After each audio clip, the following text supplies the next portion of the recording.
အင်္ဂလန်ရဲ့အောင်မြင်ဆုံးအသင်းကလီဗာပူးเนาะ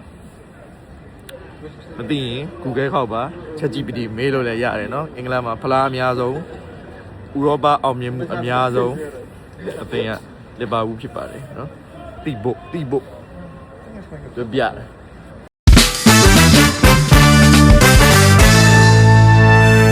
အားလုံးပဲမင်္ဂလာပါကျွန်တော်ဒီနေ့အရန်စိတ်လှုပ်ရှားနေပါတယ်ဘာဖြစ်လို့လဲဆိုတော့ဒီဘောလုံးပရိသတ်တိုင်းရဲ့အိမ်မက်တစ်ခုလို့ပြောရမယ်ဗျာကိုအားပေးတဲ့ဘောလုံးအသင်းရဲ့အိမ်ကွင်းမှာကိုယ်တိုင်ကိုကြသွားရောက်ပြီးတော့ဘောလုံးပွဲကြည့်ရမယ်အခိုက်အတန့်ပေါ့လေဆိုတော့ကျွန်တော် UK ရောက်တာကတစ်နှစ်ခွဲကျော်ခဲ့ပါပြီဒါပေမဲ့ကျွန်တော်အားပေးတဲ့အသင်းဖြစ်တဲ့ဒီလီဗာပူးပွဲတွေကိုကျွန်တော်တပွဲမှမကြည့်ဘူးသေးဘူးပေါ့လေဆိုတော့မနစ်ကကျွန်တော်တို့ဒီ Premier League ဖလားရတော့ဒီဖလားနဲ့မျိုးပတ်တဲ့ဒီ Parade ကိုတော့ကျွန်တော်သွားဖြစ်တယ်ဒါပေမဲ့ဒီကျွန်တော် Anfield Stadium ကိုတော့ကျွန်တော်မရောက်ဘူးသေးဘူးအဲ့အတွက်ကျွန်တော်ဒီနေ့လီဗာပူး vs West Ham ပွဲကိုကျွန်တော်သွားကြည့်မှာဖြစ်ပါတယ်ဆိုတော့ကျွန်တော်ဒီနေ့စိတ်လို့ရလို့ကျွန်တော်ညတော့အိတ်မပြောဘူးဗျာကျွန်တော်အခုလဲမနက်9 နာရီအစောကြီးပေါ့လေကျွန်တော်စားတော့ပြီးတော့အခုယထာစေရှင်သွားနေရဖြစ်ပါတယ်ဘတ်စကားမထွက်သေးလို့ကျွန်တော်9 မှတ်တိုင်လောက်လမ်းလျှောက်မယ်ဗျာဒါပေမဲ့ I'm so fucking ready ပါ let's go အခုကားမှတ်တိုင်ကိုရောက်ပါပြီဒီကနေတစ်ဆင့်ကျွန်တော်race station ကိုသွားမယ်ပေါ့လေ Oxford race station ကိုရောက်ပါပြီယထာကတော့နောက်ထပ်7 minute လောက်လိုသေးရပေါ့နော်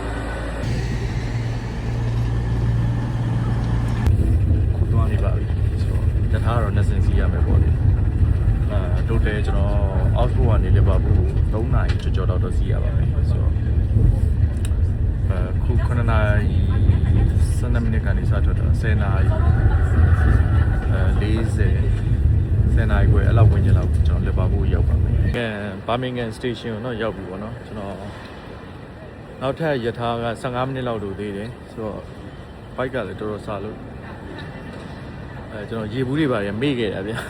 နည်းနည်းဝင်ရမယ်ဒါပေမဲ့ဒီ station တွေမှာဗျာပုံမှန်ဈေးတက်နည်းနည်းပိုများတယ်ပေါ့လေဒါပေမဲ့လည်းမတက်နိုင်ရေကတော့တော်တော်စားနေဆိုတော့ဝင်ရမယ်ဟို3 ပေါင်နဲ့3 ပေါင်ကျော်လောက်ပေးရတော့မတန်ဘူးပေါ့နော်ဟိုလီဗာပူးကိုသွားမယ်ယထာပေါ်ရောက်ပါပြီယထာလည်းထွက်ပါပြီပြီးယထာပေါ်မှာဒီလီဗာပူးဂျာစီဝတ်ထားတဲ့သူတွေ5-6လောက်တွေ့ရပေါ့လေနှုတ်ဆက်ဖြစ်တယ်ပေါ့လေပြောမယ်ဆိုတော့အဲ့လိုတွေ့ရတော့လည်းပြောပါတယ်လီဗာပူးကိုရောက်ပါပြီမနက်10 နာရီနဲ့10 နာရီခွဲပေါ့လေ10 နာရီ 23တော့လီဗာပူးကစောင်းလိုက်အေးပါရဲ့ဗျာမိုးလည်းနည်းနည်းကြာတယ်ပေါ့နော် Oh my god တော်တော်ကြီးကိုအေးပါတယ်ခဲတော့မလို့ကျွန်တော်အခုကကျွန်တော်ဒီမှာတညအိမ်ပါပေါ့နော်ကျွန်တော်ဟိုတယ်ကိုကျွန်တော်အရင်သွားပါမယ်check in တော့လုပ်လို့မရသေးဘူးဆိုရင်ကျွန်တော်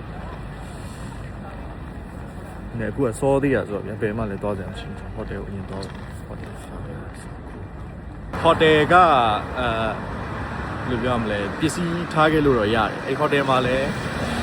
ဒီဘောလုံးဝဲလာကြီးရဲ့သူတွေနဲ့ပြည့်နေပေါ့လေအချင်းအစောနာကျွန်တော်ခဏလောက်စကားပြောနေရပါ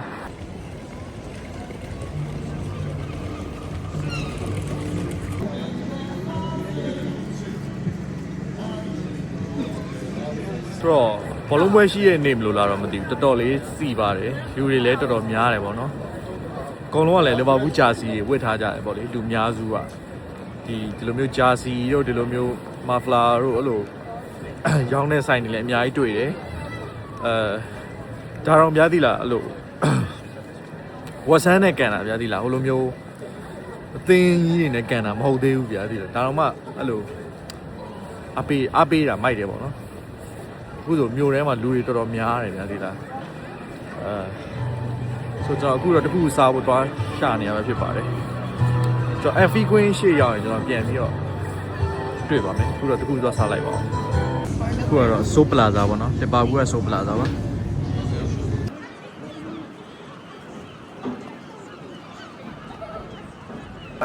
်းနေဆောင်ကုန်နေပါပြီရှေ့မှာ Anfield Queen ကိုလမ်းမြင်နေရပြီ Oh my god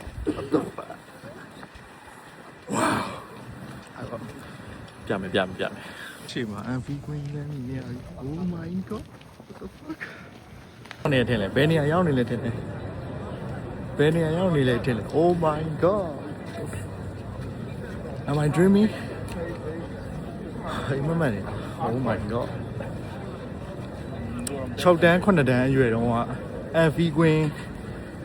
ဟိုဘယ်လိုပြောရမလဲဟိုအရန်ရောက်ဘူးကျင်တာဗျာသိရမလား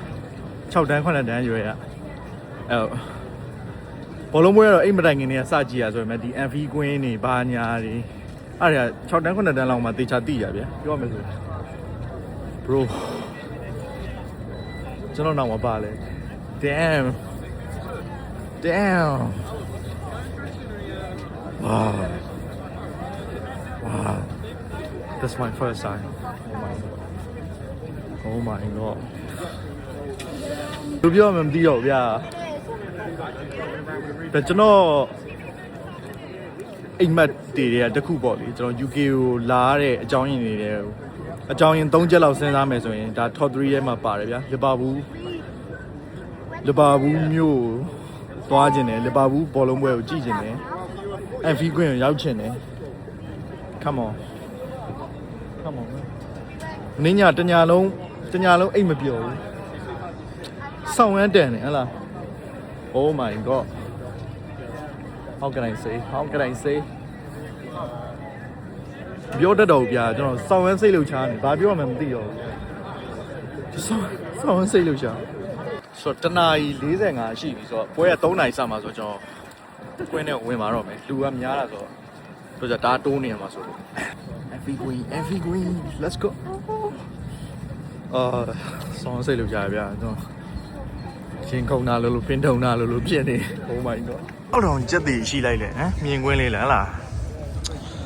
ဝင်းချင်းနေမစောင့်နိုင်တော့ဗျာအိုးဒါဝက်ဆန်အသင်းရဲ့ကားပါဒါ player entrance ပေါ့နော် player entrance ဆိုတော့ကိုအသင်းမှာတည်ဆုံးသွားတဲ့သူတွေပေါ့နော်ဒီမှာ memory card အနေနဲ့ကျွန်တော်တို့ကြည့်ရမယ်နေရာတော့ရောက်ပါပြီဒါကတော့ဘားပေါ့နော်လီဗာပူး MV Stadium မှာရှိတဲ့သူ့အပိုင်းနဲ့သူပေါ့လေဘားပေါ့ပွဲမစခင်ဒီမှာတောက်တဲ့သူကတောက်နားတဲ့သူကနားနေတယ်ပေါ့လေသူကအပြင်ကအစားအသောက်တို့ရေဘူးတို့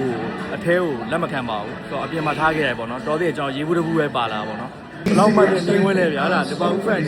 ပွဲကြီးကိုစောင့်ကြရပါOh my god ကွင်းနဲ့ဝင်နေနေဗျာဝင်လို့ရရလားမသိဘူး Oh this is Amphi Oh my god Oh that's real man အမောင်ဆုံးအတွေ့အကြုံလည်းဖြစ်တာရယ်ပြီးတော့အဲ့လိုမျိုးဘယ်နေရာကြည့်ရင်ဘယ်လို view မျိုးရမယ်ဆိုတာလည်းမသိဘူးပေါ့လေဆိုတော့ဈေးတက်တာပြီးတော့ဘယ်လိုပြောမလဲဒီလီဗာပူးဖန်နေအားပေးတဲ့ဘက်ကလည်းဖြစ်တဲ့နေရာကိုကျွန်တော်တစ်ကက်ဖြတ်တာဖြစ်ပါတယ်ဒါပေမဲ့ကျွန်တော်နေရာနည်းနည်းလေးတော့ဝေးရဗျာကျွန်တော်နောက်ရောက်ရင်တော့ကျွန်တော်အနီးနားကြည့်နိုင်အောင်နော်စူးစမ်းပါမယ်ဟလားအဲ့ဒါကစားသမားတွေကိုအနီးကပ်မြင်ရမယ်ဗျာအခုလည်းတော်တော်တော့နီးနီးကပ်ကပ်တော့မြင်ရတယ်ဗျာ Damn Wow ဒီရှေ့ကနေရာဆိုတော်တော်မိုက်ပါဗျာဒီမှာဘိုးရိုင်ဟလားတော့ကအနီးကပ်ကြီးရပါဗျာဒီရှေ့နားလေးရပါလေနောက်ကရောက်တော့အိမ်သားလေးဖြတ်ရမယ်ဗျာဒီမှာကိုလည်းရောက်ဘူးသွားပြီဆိုတော့ဘယ်နေရာဘယ်လိုရှိလဲဆိုတော့သိသွားပြီရောက်လာပြီအလစ်စင်ပြမယ်အလစ်စင် Who is thatလူကြီးလေဝင်လာပါပြီဒီပေါက်လာပါပြီဒါလေးကဘယ်လိုလေးလဲတီလေးပါเนาะစပင်းလေးကြည့်ရတယ်ဒီဟိုမှာအားလုံးရဲ့ချစ်တော်ဟလားကိုရီကပို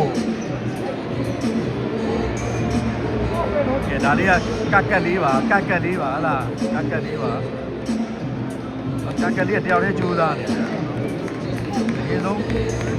ကင်မရာတန်းမရိုက်လိုက်နိုင်ဘူးဗျာဗန်ဒိုက်ကတော့အရင်ဆုံးဝင်လာတယ်ပေါ့လေကိုရီကပိုတော့မြင်ရပြီကဲဟိုမှာစိုးစလိုင်းလေးဗျာဟလားနည်းနည်းအဝေးကနေရိုက်တာဆိုသိတော့မကြည့်ဘူးဒါပေမဲ့မြင်ရလိမ့်မယ်လို့ထင်တယ်ဟုတ်ဟလား တယ်ဘူးချောနေတာကောင်းလေးอ่ะကဲဘူးလေးလေဒီကောင်တော်တော်ရှင်းရှင်းလင်းလင်းမြင်ရကျွန်တော်အောက်နေနေစင်းရိုက်လိုက်တာပေါ့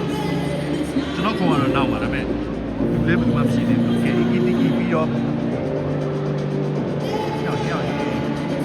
ဘန်ဒိုက်ကိုတွေ့ဘန်ဒိုက်ဒါဘူးလေးလေဒါရောဘတ်ဆန်ဘန်ဒိုက်ချစ်တော်စိုးဖို့လေးပါဘာဘတ်ဘုံဆာလာတွေ့ပြီဆာလာညလာတော့မသိဆာလာစိုးဖို့လိုင်းကာကဘုံဘတ်ကဲဘက်ကလစ်တာဒီတော့မြင်နေရတယ်ဘန်ဒိုက်လေးဖြစ်ပါတယ်ဟုတ်တယ် let's go ကတော့အရင်ကစားသမားတွေပေါ့လေခီလေးရှိမယ်ရောဘတ်ဆန်ရှိမယ်ညိုနီရှိမယ်ကတိတော့အရင်လားပြီးအငုံမူပါရှိတယ်ဟာ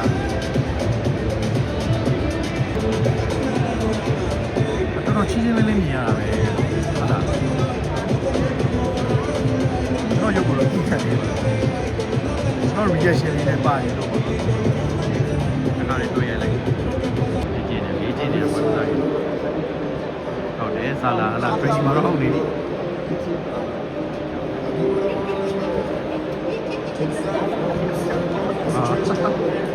ကဲနော် Premier League ဟလာပြောရမယ်ဆိုရင်တော့ Champion League 6လုံး League Title အကြိမ်20ဟလာ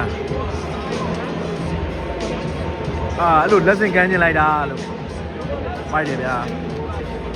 လူပင်လဲဆို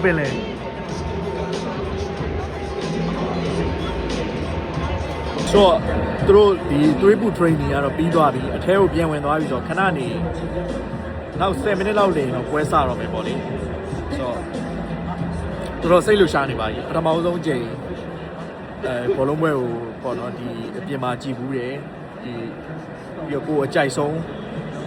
ဘယ်လိုပြောမလဲကိုယ့်ရဲ့ favorite အသင်းဖြစ်တဲ့လီဗာပူးရဲ့အိမ်ကွင်း Anfield မှာကိုယ်တိုင်ကိုယ်ကြလာရောက်ကြည့်နေရတဲ့ခံစားချက်ကဘောလုံး break တဲ့တိုင်းဘယ်လိုပြောရမလဲရဲ့အဲ့လိုဘယ်လိုပြောရမလဲလုပ်ချင်တဲ့အရာဖြစ်ချင်တဲ့အရာဖြစ်မယ်လို့ကျွန်တော်မျှော်လင့်ပါတယ်ကျွန်တော်လည်းအရန်ကိုပြောနေပါတယ်ကျွန်တော်အပျော်တွေကိုလည်းကူးဆက်စေခြင်းလို့ပေါ့နော်ဒါမျှဝေခြင်းဖြစ်ပါတယ်ပေါ့နော်ခဏနေတော့ပွဲစားတော့မှာပါအခုတော့ကျွန်တော်ဒီ FB ကွင်းမှာရှိတဲ့ပရိသတ်တွေကတယောက်အနေနဲ့ကျွန်တော်ဒါရောက်အပင်းနေပါပြီကျွန်တော်နေရာတော့နည်းနည်းဝေးတယ်ပေါ့နော်ဒါပေမဲ့လည်းချင်းတလောက်ကြီးသိရမလားအဲ့လိုဝေးတာတော့မဟုတ်ဘူးတော်တော်လေးရှင်းရှင်းလင်းလင်းမြင်ရတယ်ပေါ့လေဆိုတော့တစ်ကတ်ကတော့ဈေးသက်တာပါတယ်ဒီလောက်နေရာဆိုတော့ဖြစ်နိုင်တော့ကျွန်တော်ရှေ့နားမှာကြည့်နေတယ်ဗျာ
ကေ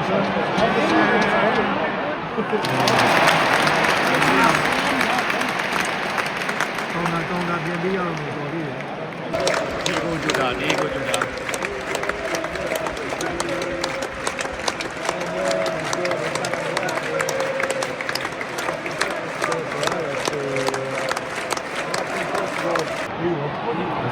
Let's go.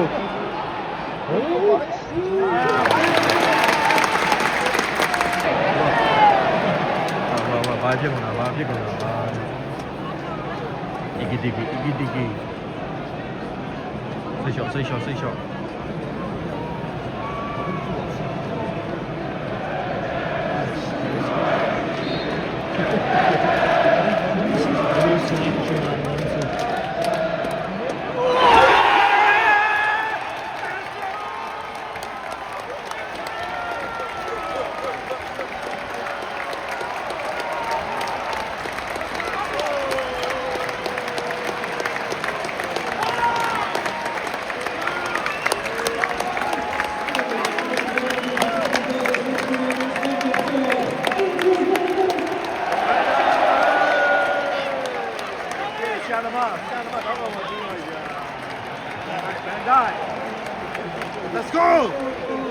Let's go!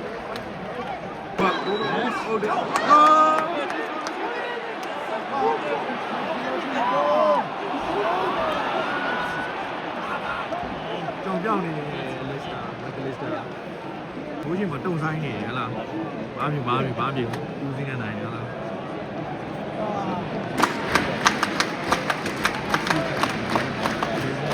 Let's go. ဘာကမိုဆာလာကဲမယ်ခင်ဗျာ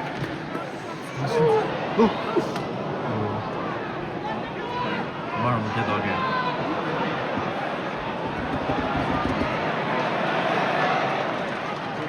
3 goal လောက်ရှိသွားပါပြီ3 goal လောက်ရှိသွားပါပြီ Let's go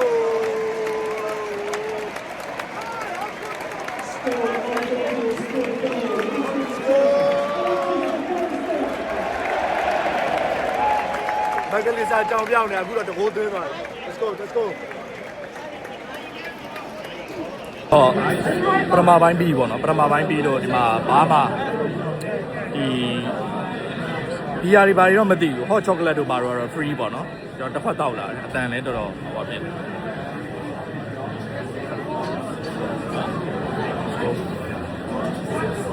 Let's go ဒီကဘာပို့ပြီးတော့အနိကကနေရတယ်ဘာလို့ဆိုတော့ဒီမှာကဒီဘက်ချမ်းရောက်သွားပြီဆိုတော့ player တွေပို့ပြီးနေရတယ် ဒုတိယပိုင်း66မိနစ်ကိုရောက်ပြီပေါ့နော် 3-1 မှာပေါ်ဆန်ကဒုတိယပိုင်းအစမှာတကူပြန်သွင်းထားတယ်ပေါ့ MV ရဲ့ atmosphere ကတော့ documentary ပါဆိုတော့ဒုတိယပိုင်းတော့ဒီကင်မရာကိုတိတ်မရိုက်တော့ဘူးကျွန်တော်ဒီဘောလုံးပွဲကိုပို့ပြီးတော့ခံစားခြင်းလို့ဗျာဒီမှာဖုန်းတော့တိတ်မကင်တော့ဘူးဆိုတော့ကျွန်တော်ဒီဘောလုံးပွဲကိုပဲ IMSON ကြည့်လိုက်ပါဦးမယ်နော်တော်မိုက်ပါနိုင်နေရလဲပါမှာပေါ့လေ Okay အငုံဘူဝါလေးဝင်တော့မယ်ညာနော် Let's go အငုံဘူဝါမွေးနေပါဦးမှာတဘိုးရင်ဝင်သွားပါပြီဖရင်းဘောင်းနဲ့အငုံဘူဝါမွေးနေပါဦးဆန်ဘိုးရင်ဝင်သွားပါတယ်ကျေးဇူးတင်ပါတယ်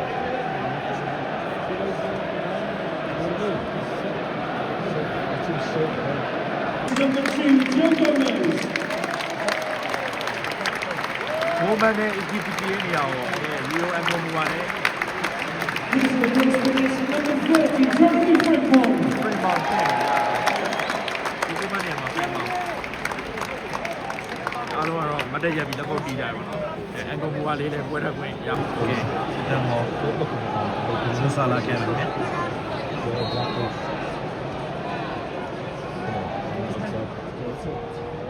It's a shot.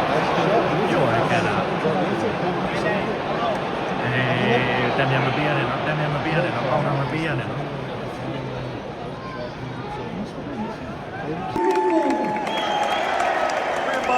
တော့ပြန်လာတဲ့ပွဲမှာတော့ဂိုးသွင်းလိုက်ပြီဗျာဟိုlet's go ကဲ5-2ကဲဒီနေ့ကတော့ဂိုးတွေကတော့ကြည့်ရတာတန်တယ်ဗျာနော်နှစ်သင်းပေါင်း9ဂိုးရှိသွားရလား5-2ကဲ frame ပေါင်ရဲ့တရားနေပြန်လာတဲ့ပွဲမှာတဂိုးတော့သွင်းသွားပြီဗျာမိုက်တယ်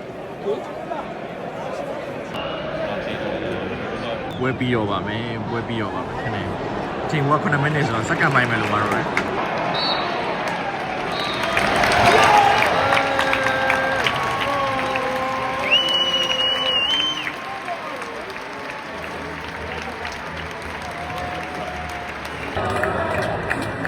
ကဲ9 goal 2 goal ဆိုရရလာတယ်လီဗာပူးတင်းကတော့ဝက်ဆန်အသင်းကိုအိမ်ကွင်း MP မှာအနိုင်ရရှိသွားပြီဖြစ်ပါတယ် let's go ပါ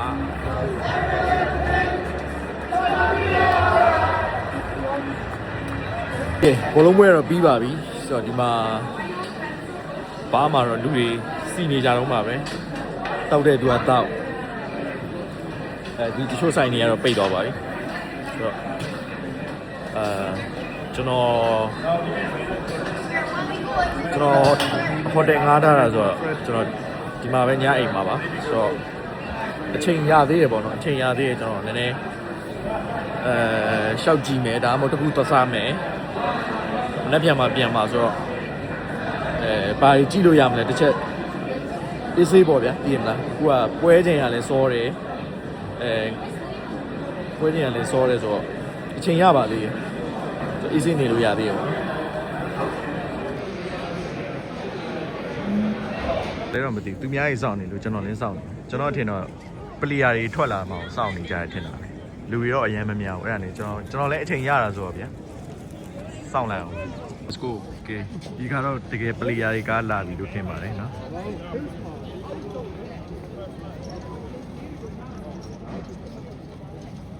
ပြပြလေးပဲမဟုတ်လားပြပြလေးပဲမဟုတ်ပလီယာတွေတန်းစီလိုက်ထွက်မယ်ဗျာ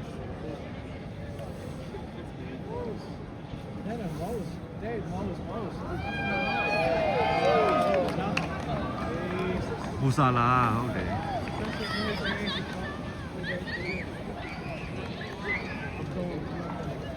ဘူဆာလာကိုယ်တိုင်မောင်းတာ oh my god okay ดูเลยဘူဆာမဂလစ်တာ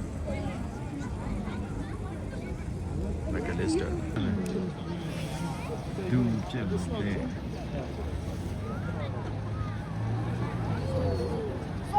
Sobo let's go တော့အခုတော့အိမ်ပြန်ပါတော့မယ်ဆိုတော့အိမ်မပြန်ခင် champion ထိုက်တဲ့ wall လေးနဲ့မိတ်ဆက်ပေးပြရတယ်နော် league တိုက်တယ်နော် league တိုက်တယ်ဟလားတို့ပြောတယ် Premier League ရော English နော် league ရောတို့တယ်20နော် okay champion league 6လုံး FA Cup 8လုံးနော် UEFA Cup 3လုံး League Cup 10လုံး Super Cup 4လုံး FIFA Club World Cup 1လုံးနော်အင်္ဂလန်ရဲ့အောင်မြင်ဆုံးအသင်းကလီဗာပူးနော်မသိရင် Google ခောက်ပါ ChatGPT မေးလို့လည်းရတယ်နော်အင်္ဂလန်မှာဖလားအများဆုံးဥရောပအောင်မြင်မှုအများဆုံးအသင်းကလီဗာပူးဖြစ်ပါတယ်နော်တိဖို့ပြရတယ်အဲ့စတိုးတော့ကျွန်တော်ဝင်မကြည့်တော့ဘူးဘိုင်လဲစာနေပြန်လဲပြန်ကျင်ပြီမလို့ဟိုမှာ Stadium Tours တော့ရှိရယ်ဆိုကျွန်တော်နောက်မနေ့ပြန်သွားလို့ရရင်သွားမယ်မဟုတ်လေနောက်တစ်ခေါက်ပေါ့ဟုတ်တယ်မလားဘာလောစရာမရှိဘူးဒီကိုလာမှာပဲဆို Okay ကျွန်တော်ဘတ်ကားမစောင့်နိုင်လို့တခါတည်းလမ်းလျှောက်ပြီးပြန်နေတာပေါ့နော်အဖီကွင်းရနေပြီးတော့ကျွန်တော်ဟိုတယ်ကိုနိုင်ကလမ်းလျှောက်ပါတယ်အပြင်မှာတော်တော်အေးပါတယ်ဒါပေမဲ့ကျွန်တော်ဘတ်ကားထိုင်ဆောင်နေမယ်စားဘတ်ကားလည်းနိုင်ခွဲဆောင်အောင်ပါဆိုကျွန်တော်ကိုလမ်းလျှောက်ပြီးတော့ပြန်လိုက်ပါတယ်ဆိုတော့တော်တော်အေးနေပါပြီ Okay let's go ဆိုကျေးဇူးတင်ပါတယ်ကြည့်ရှုပေးတဲ့အတွက်ဒီနေ့ဗီဒီယိုကတော့ဒီလောက်ပါပဲဆိုတော့မနေ့ပြန်မှာကျွန်တော်စိတ်ဝင်စားစရာကောင်းတာပဲဖြစ်ဖြစ်အဲ့လိုမျိုးရိုက်စရာတွေ့ရဆိုကျွန်တော်ဗီဒီယိုရိုက်ပြီးတင်ပေးပါမယ်ဟုတ်ရင်တော့ကျွန်တော်ဘာသာကျွန်တော်ပဲရှောက်သွားလိုက်ပြီပေါ့လေ